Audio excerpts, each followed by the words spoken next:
રાજકોટ બન્ની ગજેરા અને જિગીશા પટેલ દ્વારા નરેશ પટેલને બદનામ કરવાનો મામલો. સમગ્ર મામલે ખોડલધામના પ્રવક્તા હસમુખ લુણાગરિયાનું નિવેદન. ખરેખર આ ખૂબ જ નિંદનીય ઘટના છે. નરેશ પટેલ સમાજ માટે અનેક સેવાકીય પ્રવૃત્તિઓ કરે છે ત્યારે તેમને બદનામ કરવાનો આ હીન પ્રયાસ છે. બન્ની ગજેરા અને જિગીશા પટેલની ઓડિયો ક્લિપ સામે આવી ત્યારે ખોડલધામ સાથે જોડાયેલા અનેક યુવાનોના ફોન આવ્યા. પાટીદાર સમાજ સહિત અનેક સમાજના યુવાનોમાં પણ રોષ જોવા મળી રહ્યો છે. નરેશ પટેલ સ્વચ્છ છબી ધરાવે છે અને સેવાકીય પ્રવૃત્તિ કરે છે ત્યારે તેમને બદનામ કરવા માટે આવી પ્રવૃત્તિ ન થવી જોઈએ. જિગીશા પટેલ એવું નિવેદન આપે છે કે આ AI દ્વારા બનાવવામાં આવેલી ઓડિયો ક્લિપ છે, તો આ મામલે જિગીશા પટેલે પોલીસ ફરિયાદ નોંધાવી જોઈએ. જિગીશા પટેલ પણ આમાં બદનામ થાય છે તો એમને આ મામલે કાયદેસરની કાર્યવાહી કરવી જોઈએ.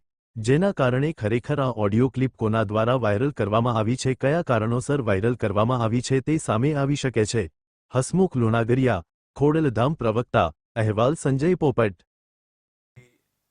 જે છેલ્લા 3 દિવસથી આ વિડીયો ક્લિપ સોશિયલ મીડિયામાં શેર થઈ રહી છે, એ વિડીયો ક્લિપને લઈ અને હજારો યુવાનોના, માત્ર ખોડલધામ પરિવારના કે લેવા પાટીદારના યુવાનો નહીં, એ સિવાય અન્ય સમાજના પણ શિક્ષિત યુવાનોના ફોન આવ્યા કે ભાઈ નરેશભાઈ પટેલ માટે જ્યારે આવું કોઈ વ્યક્તિ સ્પ્રેડ કરતું હોય તો એના માટે ખરેખર એક્શન લેવા જોઈએ. પણ આ સાથે આ બાબતે નરેશભાઈ બહાર હતા અને એમની સાથે વાત થઈ ત્યારે એમનું ક્લિયર કટ નરેશભાઈએ કીધું કે જે બાબતની આપને ખબર સુધા નથી અને જે બાબતમાં આપણું કોઈ પ્રકારનું ઇન્વોલ્વમેન્ટ નથી, ત્યારે આવા પ્રકારની વાતોનું પ્રતિક્રિયા આપણે આપવી જરૂરી નથી અને આપવી ના જોઈએ.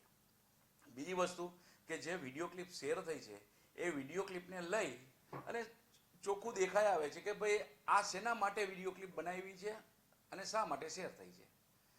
ત્રીજી વસ્તુ કે જ્યારે વિડીયો ક્લિપમાં જે રોલ છે જિગીશાબેનનો, એ જિગીશાબેન એવું કહે છે કે AI ક્રિએટેડ છે.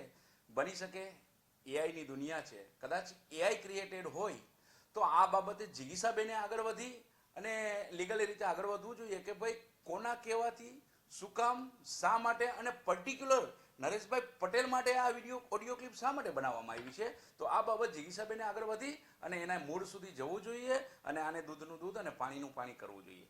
જો આ પ્રકારની વસ્તુ જો નરેશભાઈ જેવા નખશીખ, પવિત્ર, શુદ્ધ અને પ્રમાણિક વ્યક્તિ કે જેઓ નિખાલસપણે સર્વ સમાજને સાથે રાખી અને સમાજની સેવા કરતા આવ્યા છે, જો આવા વ્યક્તિ માટે આવી વાતો બહાર આવે તો ભવિષ્યમાં માત્ર લેવો પટેલ સમાજ નહીં, કોઈ પણ સમાજના સારા માણસો, આગેવાનો સમાજની સેવા માટે ક્યારેય આગળ નહીં આવે, જેનું નુકસાન માત્ર સમાજને નહીં સાથે સાથે રાષ્ટ્રને પણ છે.